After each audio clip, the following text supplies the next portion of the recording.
በአጋጣሚ የገዛ ሴት ልጁን ነፍስ በራሱ እጅ እንዲያጠፋ ምክንያት የሆነውን ከባድ ስዕለት ስለተሳለ ሰው ሰምተህ ታውቃለህ? ይህ ሰው በሕይወቱ የተጣለ የተዋረደ ሰው ቢሆንም ባደረገው ተግባር ግን በመጨረሻ የእምነት ጀግና ተብሏል። ይህ እንዲህ ሊሆን ይችላል። ይህ ሰው በተሳለው ስዕለት ምክንያት ሴት ልጁን ለእግዚአብሔር መስዋዕት አድርጎ አቅርቧል። እግዚአብሔርስ ይህንን የሰው መስዋዕት እንዴት ተቀበለው? በአባቷ ስዕለት ምክንያት ለሞት ለመስዋዕትነት በቀረበችው ልጅ የእግዚአብሔር ምላሽ ምን ይሆን? ዛሬ በመጽሐፍ ቅዱስ ውስጥ እጅግ አከራካሪ በሆነው በዮፍታሔ ታሪክ ውስጥ እስከዛሬ ድረስ እንቆቅልሽ የሆነውን ስዕለቱን ማንም ሙሉ በሙሉ ያልተረዳው የልጁን መስዋዕትነትና አሁን ድረስ በዚህ መስዋዕት ላይ የታየውን የመለኮታዊ ዝምታ እንገልጣለን።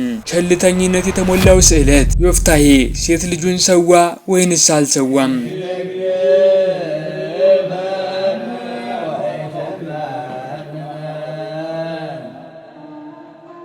መጽሐፍ ቅዱስን መጽሐፈ መሳፍንት ምዕራፍ 11 ቁጥር 1 ላይ ስንከፍት ስለ ዮፍታሔ ቀላል የሚመስል ነገር ግን ትልቅ ክብደት ያለው መግለጫ እናገኛለን። ገለአዳዊውም ዮፍታሔ ጽኑና ኃያል ሰው ነበረ፣ የጋለሞታም ልጅ ነበረ። ገለአድም ዮፍታሔን ወለደ ይለናል። ታሪኩ የሚጀምረው ዮፍታሔ ላይ የጋለሞታ ልጅ የሚል መለያ በማስፈር ነው። በዚያን ጊዜ በእስራኤል ማህበረሰብ ውስጥ ይህ ከማጥላላት ያለፈ ነበር። የማግለል የማሳፈርና ለዘለቄታው ውድቅ የማድረግ አረፍተ ነገር ነበር። የጋለሞታ ልጅ መባል ተራ ስድብ ብቻ አልነበረም። አንድን ሰው ሕይወቱን ሙሉ ሊከተለው የሚችል ማህበራዊ ምልክት ነበር። ዝቅ ብለንም ስናነብ በመሳፍንት ምዕራፍ 11 ቁጥር 2 እስከ 3 ላይ ገለአድ የዮፍታሔን እናት ፈቶ ሌላ ሚስት አገባ። የገለአድ ሚስትም ወንዶች ልጆችን ወለደችለት። የሚስቱም ልጆች አደጉ። ዮፍታሔንም ወደ ውጭ አውጥተው አንተ የባዕድ ሴት ልጅ ነህና በአባታችን ቤት አትወርስም አሉት። ዮፍታሔም ከወንድሞቹ ሸሽቶ በጦብ ምድር ተቀመጠ። ምናምንቴዎችም ወደ ዮፍታሔ ተሰበሰቡ፣ ከእርሱም ጋር ወጡ። በዚህ መጽሐፍ ላይ ምናምንቴዎች ያላቸው ቃሉ የሚያመለክተው የተገለሉ ወንዶችን፣ ህገወጥ ሰዎችን፣ ልክ እንደሱ የተጣሉ ሰዎችን ነው። የተናቀው ዮፍታሔ የተናቁት መሪ እንደሆነ አስተውል። እግዚአብሔር ዮፍታሔን ለመሪነት ያዘጋጀው እስራኤላውያን እሱን እንደሚፈልጉ ከማወቃቸው ከረጅም ጊዜ በፊት ነበር። ይህ የመለኮታዊ ተግባር ፍሬ ነገር ነው፣ እምቢታን ወደ ዓላማ የሚቀይር። ታሪኩ ግን በዚህ ብቻ አያበቃም። እስራኤላውያን ብዙም ሳይቆይ ከባድ ችግር ገጠማቸው። የአሞንም ልጆች የገለአድን ምድር ሊወጉ ወጡ። ጽኑና ኃያል ሰው ነበረና የአሞንም ልጆች ከእስራኤል ጋር በተዋጉ ጊዜ የገለአድ ሽማግሌዎች ዮፍታሔን ከጦብ ምድር ለማምጣት ሄዱ። ዮፍታሔንም ና ከአሞን ልጆች ጋር እንድንዋጋ አለቃችን ሁን አሉት። ዮፍታሔም የገለአድን ሽማግሌዎች የጠላችሁኝ ከአባቴም ቤት ያሳደዳችሁኝ እናንተ አይደላችሁምን? አሁን በተጨነቃችሁ ጊዜ ለምን ወደ እኔ መጣችሁ? አላቸው። የገለአድም ሽማግሌዎች ዮፍታሔን ከእኛ ጋር እንድትወጣ ከአሞንም ልጆች ጋር እንድትዋጋ ስለዚህ አሁን ወደ አንተ ተመልሰን መጣን፣ በገለአድም ሰዎች ሁሉ ላይ አለቃችን ትሆናለህ አሉት። ዮፍታሔም የገለአድን ሽማግሌዎች ከአሞን ልጆች ጋር ለመዋጋት ወደ ሀገሬ ብትመልሱኝ እግዚአብሔርን በእጅ አሳልፎ ቢሰጣቸው እኔ አለቃችሁ ሆናለሁን? አላቸው። የገለአድም ሽማግሌዎች ዮፍታሔን እግዚአብሔር በመካከላችን ምስክር ይሁን፣ በእርግጥ እንደ ቃልህ እናደርጋለን አሉት። ዮፍታሔም ከገለአድ ሽማግሌዎች ጋር ሄደ። ሕዝቡን በላያቸው ራስና አለቃ አደረጉት። ዮፍታሔም ቃሉን ሁሉ በእግዚአብሔር ፊት በምጽጳ ተናገረ። በመጽሐፍ ቅዱስ ታሪክ ውስጥ ካሉት እጅግ አስደንጋጭ አጓጊና አስቸጋሪ ክስተት አንዱ የሆነው የዮፍታሔ ስዕለት የተከናወነው እዚህ ጋር ነው። ዮፍታሔም ለእግዚአብሔር ስዕለት ተሳለ፣ እንዲህም አለ፣ በእውነት የአሞንን ልጆች በእጅ አሳልፈ ብትሰጠኝ ከአሞን ልጆች ዘንድ በደህና በተመለስኩ ጊዜ ከእኔ ጋር ለመገናኘት ከቤቴ ደጅ የሚወጣው ሁሉ ለእግዚአብሔር ይሆናል፣ የሚቃጠል መስዋዕት አቀርበዋለሁ። የእነዚህን ቃላት ክብደት አስተውል። ይህ ተራ ቃል ኪዳን አልነበረም፣ የተለመደም ስዕለት አልነበረም። ይህ ግድ የለሽ ተስፋ የቆረጠ አደገኛ የሆነ ስዕለት ነበር። በግልጽ እውነተኛ እምነት ባለው ሰው የተነገረ ነገር ግን ከአደገኛ መንፈሳዊ ድንቁርና ጋር የተቀላቀለ። ዮፍታሔ በመጽሐፍ ቅዱስ ውስጥ የሰውን መስዋዕትነት ቃል ገብቷል። ይህም የእግዚአብሔርን ባህሪ ፈጽሞ የሚጻረርና በቃሉ ውስጥ በግልጽ የተወገዘ ነው። ታዲያ ለምን ይህንን ስዕለት ሊሳል ቻለ ስንል ዮፍታሔ የኖረበት ዘመን በአረማውያን ተጽዕኖችና እንግዳ ልማዶች የተሞላ ነበርና እንደ ሞዓባውያንና አሞናውያን ያሉ ብዙ የእስራኤል አጎራባች ህዝቦች በተስፋ መቁረጥና በታላቅ ጦርነት ጊዜ የሰው መስዋዕት አቅርበው ነበር። እናም ሳያውቅ ዮፍታሔ በዙሪያው ባለው የባህል አውድ ተጽዕኖ እምነትና ድንቁርናን ጎን ለጎን የሚገልጥ አደገኛ ቃል ኪዳን ሳይሰጥ አልቀረም። እግዚአብሔር ስለ ስዕለቱ ምላሽ ወዲያውኑ አልሰጠም፣ ወይም የዮፍታሔን ቸልተኝነትን ለማስቆም ምንም አይነት መለኮታዊ ጣልቃ ገብነት አላደረገም። ምናልባት ያ ዝምታው እግዚአብሔር ለዮፍታሔ ስዕለት የሰጠው ምላሽ ሊሆን ይችላል። እግዚአብሔር በሰው መስዋዕትነት ደስ አይለውም። እዚህ ላይ ያለው የእግዚአብሔር የእግዚአብሔር ዝምታ ግን ተቀባይነት አልነበረውም። የእግዚአብሔር ዝምታ ብዙውን ጊዜ የምንቀበለው ትልቅ የማስጠንቀቂያ ምልክት ሊሆን ይችላል። በዕብራውያን 11 ላይ የተጠቀሰው የእምነት ጀግና እንዴት በዚህ ከንቱና ጨካኝ መንፈሳዊ ወጥመድ ውስጥ ሊወድቅ ቻለ? ዮፍታሔ ሞዓብን አሸንፎ ወደ ቤቱ ሲመጣ ዮፍታሔን ለማግኘት ከቤቱ መጀመሪያ የወጣችው ሴት ልጁ ነበረች። አስደናቂና አስፈሪ አይደለም እንዴ? ከታሪካዊ ወታደራዊ ድል ሲመለሱ ምን ለማየት ይጠብቃሉ? የክብረ በዓሉ ጩኸት፣ የመሳሪያዎች ድምፅ፣ የጀግናውን ክብር ለመስጠት የተሰበሰቡ ሰዎች። ነገር ግን ዮፍታሔ ያጋጠመው ያ ነው። ለሚሆነው ነገር በፍጹም ዝግጁ አልነበረም። መጽሐፈ መሳፍንት ምዕራፍ 11 ቁጥር 34 ዮፍታሔም ወደ ቤቱ ወደ ምጽጳ መጣ። እነሆም ሴት ልጁ ከበሮ ይዛ እየዘፈነች ልትቀበለው ወጣች። ለእሱም አንድ ብቻ ነበረች። ከእርሷ በቀር ወንድ ልጅ ወይም ሴት ልጅ አልነበረውም። ይህ ያለ ጥርጥር በመላው መጽሐፍ ቅዱስ ውስጥ ካሉት በጣም አስደናቂ ትዕይንቶች አንዱ ነው። የዮፍታሔ ልጅ የአባቷን ድል በመሳሪያና በጭፈራ እያከበረች በደስታ ወጣች። የክብር የፍቅርና የንጹህነት ምልክት። ነገር ግን በዚያው ቅጽበት የዮፍታሔ ዓለም ወደቀ። ከቤት የወጣው ለጌታ ሊሰጠው የተሳለው መባል ሲሆን ይባስ ብሎ አንድያ ልጁ ብቻ ነበረች። መጽሐፍ ቅዱስ የዮፍታሔን ሁኔታ ለመግለጽ የተጠቀመበት ቃል በጣም ከባድ ነው። መሳፍንት ምዕራፍ 11 ቁጥር 35 እርሷንም ባየ ጊዜ ልብሱን ቀደደ። አወይ ልጄ ሆይ ወደ እግዚአብሔር አፌን ከፍቻለሁና ከዚያው መመለስ ዘንድ አልችልምና በጣም አዋረድሽኝ፣ አስጨነቅሽኝም አላት። ዮፍታሔ እግዚአብሔርን አይወቅስም፣ ራሱን ለማጽደቅ አይሞክርም። አፉን ለጌታ እንደከፈተና ወደ ኋላ መመለስ እንደማይችል አምኖ ተቀብሏል። ይህ ነጥብ ዮፍታሔ የገባውን ቸልተኛ ስዕለት ጥልቀትና የራሱን ስህተት እንዴት እንደተጋፈጠ ለመረዳት እጅግ በጣም አስፈላጊ ነው። በመጽሐፍ ቅዱስ ውስጥ እጅግ አሳዛኝ የሆነው ስዕለት ታትሟል። ግን ይበልጥ የሚያሳዝነው የሴት ልጅ ምላሽ ነው። አትቃወምም፣ አታምጽምም፣ ለመሸሽም አትሞክርም። በተራራ ላይ ድንግልናዋን ከጓደኞቿ ጋር ለማዘን 2 ወር ብቻ እንድትሰጣት ጠየቀችው። እዚያም በፈቃደኝነት ተመልሳ ለስዕለቱ ተፈጻሚነት ለመገዛት ፈቃደኛ ሆነች። የዚህችን ወጣት ሴት ድፍረት ቆም ብለን እናስበው።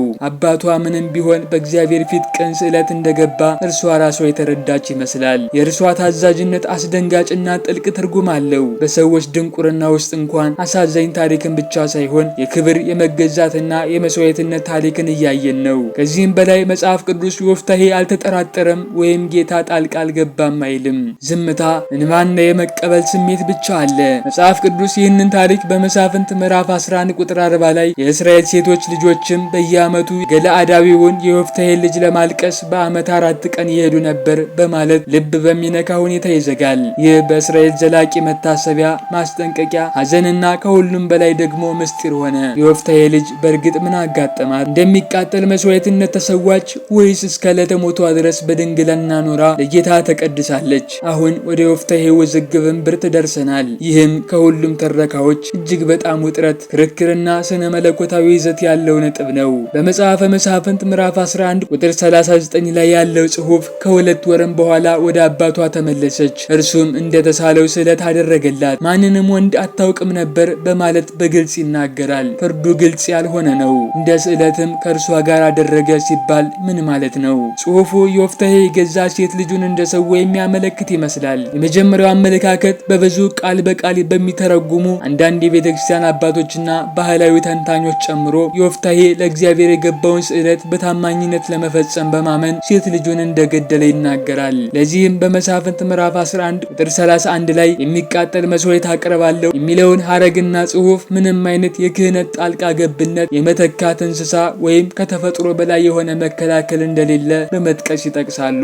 ይህ አመለካከት የዮፍታሔ ስዕለት በዘመኑ በነበሩት አረማዊ ልማዶች ተጽዕኖ ከደረሰበት አሳዛኝ የሥነ መለኮት አለመግባባት ጋር የእውነተኛ እምነት ድብልቅ እንደሆነ አድርጎ ይመለከተዋል። ደግሞም እስራኤላውያን ከሚዋጓቸው ከአሞናውያንና ከሞዓባውያን መካከል የሰዎች መስዋዕትነት የተለመደ ነበር። ይህ ማለት እግዚአብሔር ድርጊቱን አጽድቆታል ማለት አይደለም። ነገር ግን የመጽሐፍ ቅዱስ መዝገቦች ገላጭ እንጂ ትእዛዝ አይደለም ማለት ነው። በሌላ አነጋገር መጽሐፍ ቅዱስ የሆነውን ነገር ይዘግባል እንጂ አይደግፈውም። ሁለተኛው አመለካከት ከተሐድሶ ወገንና ከተለያዩ የዕብራውያን ምሁራን እንደ ማቲው ሄንሪና ጄምስ ቢ ጆርዳን ካሉ ሰዎች ዮፍታሔ ሴት ልጁን በምንም መልኩ እንዳልሰዋ ይከራከራል። ምክንያታቸውም የሚከተለው ነው። የጽሑፉ የመጨረሻ ትኩረት ወንድ አታውቅም የሚለው ሲሆን ይህም ወዲያውኑ ብትሞት እንግዳ ነገር ይሆናል። በተጨማሪም የእስራኤል ሴቶች ልጆች በየዓመቱ የሚያለቅሱት ስለ ድንግልናዋ እንጂ ስለ ሞቷ እንዳልሆነ ይናገራሉ። ይህ የሚያመለክተው በዚህ አመለካከት መሰረት እሷ በድንኳን ውስጥ ለሕይወት ዘመን አገልግሎት እንደምትሰጥ ነው። ሌላው አስፈላጊ ፍንጭ የስዕለት ሰዋስው ላይ ነው። ጽሑፉ እንዲህ ይላል፣ ሊገናኘኝ ከቤቴ ደጃፍ የሚወጣው ሁሉ ለእግዚአብሔር ይሆናል፣ የሚቃጠልን መስዋዕት አቀርበዋለሁ። አንዳንድ ምሁራን በሁለቱ ሐረጎች መካከል ያለው እና በዕብራይስጥ ወይ ተብሎ ሊነበብ እንደሚችል ይገልጻሉ። ይህ ገላጭ ባብ በመባል ይታወቃል። ይህ በስዕለት ውስጥ ሁለት ሁኔታዊ ውጤቶችን ይፈቅዳል። አንድ እንስሳ ከሆነ የሚቃጠል መስዋዕት ሆኖ ይቀርባል። ሰው ከሆነ ለጌታ የተቀደሰ ይሆናል። ነገር ግን ጽሑፉ ይህንን በቀጥታ አያብራራም እና ምናልባትም ለዚህ ነው እንዲህ ያለውን ክብደት ዝምታና ምስጢር የሚይዘው። በመሳፍንት ምዕራፍ 11 ላይ ያለው የእግዚአብሔር ዝምታ በዚህ ክፍል ውስጥ ካለው መንፈሳዊ ውጥረት እጅግ አስደናቂ ከሆኑ ምልክቶች አንዱ ነው። ጸጥታውም እስከ ዛሬ ድረስ በክርስቲያናዊ የሥነ መለኮት አዳራሾች ውስጥ ያስተጋባል። አንድ ሰው ከልቡ ያደረ ነገር ግን ስለ እግዚአብሔር ቃል ጥልቅ እውቀት በማጣቱ ለዘላለም የሚያስመለክተው ውሳኔ ያደረገ። ይህም ሁሉንም ነገር የሚያስከፍል አደገኛ ቃል ኪዳን ነበር። የመጀመሪያው አመለካከት በብዙ ቃል ተርጓሚዎች ስለተፈጠረው ነገር ብቻ ሳይሆን ስለሚገልጥልን ነገር በግልጽ ስላልተፈታ ነው። የእምነቱ ስብስብነት፣ ያለ እውቀት ቅንዓት፣ ያለ ማስተዋል መታዘዝ እና በጭንቀት ውስጥ የገባ ተስፋ የቆረጠ ስዕለት። የትኛውንም ትርጉም ቢቀበሉትም እውነታው ግን የዮፍታሔ ስዕለት ወደ መንፈሳዊና ስነ ምግባራዊ አዘቅት ያደርሰናል። ነገር ግን ታሪኩ በዚህ አበቃም። የዮፍታሔን ታሪክ መልሶ ያነሳዋል። በአዲስ ኪዳን የዕብራውያን ጸሐፊ የእምነት ጀግኖችን ሲዘረዝር ከእነዚያ መካከል ዮፍታሔን ያነሳል። በዕብራውያን ምዕራፍ 11 ቁጥር 32 እንግዲህ ምን እላለሁ? ስለ ጌዴዎንም፣ ስለ ባርቅም፣ ስለ ሶምሶንም፣ ስለ ዮፍታሔም፣ ስለ ዳዊትም፣ ስለ ሳሙኤልም፣ ስለ ነቢያትም እንዳልናገር ጊዜ ያጥረኛልና። አዎ ዮፍታሔ ከዳዊት ጎን፣ ከሳሙኤል ጎን፣ ከነቢያት ጎን አለ። በግድ የለሽነት ስዕለት ምክንያት በመጽሐፍ ቅዱስ ውስጥ ከተፈጸሙ ታላላቅ መከራዎች በአንዱ ውስጥ የተሳተፈው ይኸው ሰው እንዴት ከእምነት ጀግኖች መካከል ሊመዘገብ ቻለ? መልሱ በቃሉ መካከልና በጥልቅ የክርስቲያናዊ ስነ መለኮት ውስጥ ነው። ዕብራውያን ምዕራፍ 11 የሞራል ፍጹምነትን አያከብርም፣ የማይወድቁትን ከፍ አያደርጋቸውም። ይልቁንስ ግራ መጋባት፣ ስቃይና ውስንነት ውስጥም ቢሆን በእግዚአብሔር የታመኑ ወንዶችንና ሴቶችን ያከብራል። በራሳቸው ጉድለት አውድ ውስጥ መንገዱን ሙሉ በሙሉ ባይረዱም እንኳን በጌታ የታመኑና በእምነት የፈጸሙ ናቸው።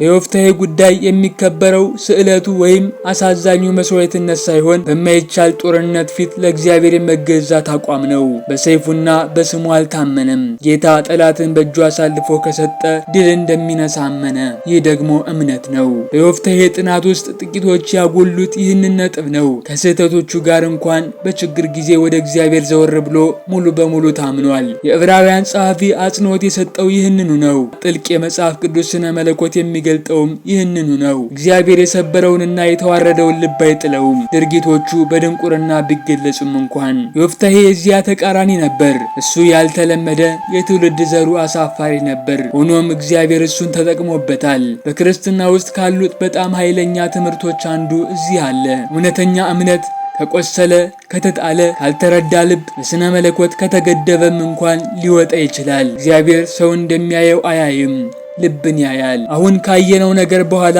አሁንም ዮፍታሔን እንደ በጎ አሳቢ ገዳይ አድርገው ይመለከቱታል ወይንስ እሱ ራሱ የእምነት ጀግና የሚባለው ለምን እንደሆነ ተረድተናል? መልሱን ለእናንተ ትቼ የዛሬውን ታሪክ በዚህ አበቃለሁ። ከታሪኩ ብዙ እንዳተረፋችሁበት ባለሙሉ ተስፋ ነኝ። በቀጣይ በሌላ ታሪክ እስከምንገናኝ ሰላም፣ እግዚአብሔር ከእናንተ ጋር ይሁን። አሜን።